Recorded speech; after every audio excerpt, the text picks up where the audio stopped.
There was a lot of hype around the MoonDrop DUSK when it was released earlier this year. Some called it the best IEM under $1,000, while others said it was maybe, a little overhyped.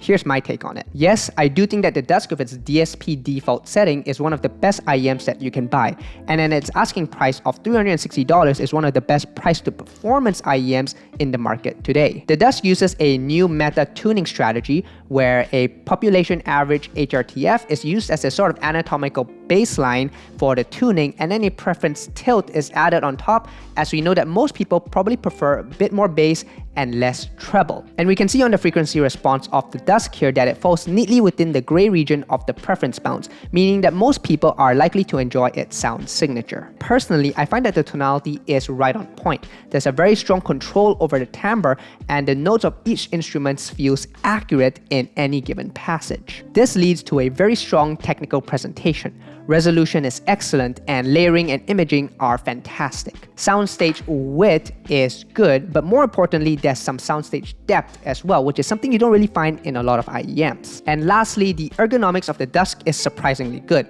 I find it very comfortable and I have no issues with the fit whatsoever. All of this sounds amazing, so what's the catch? I'd say there are two major things to consider. The first, of course, is the DSP cable.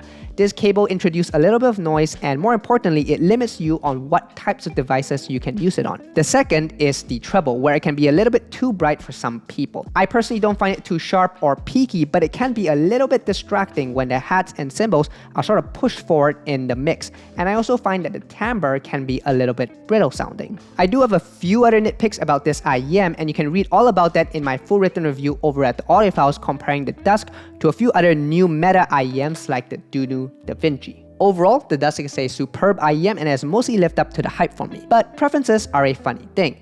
I find that strangely, I don't really enjoy the DUSK as much as I can appreciate its sound quality and performance. In fact, for listening to music, I think I might actually prefer the Da Vinci, and I'll talk all about that in my next review in 3 minutes.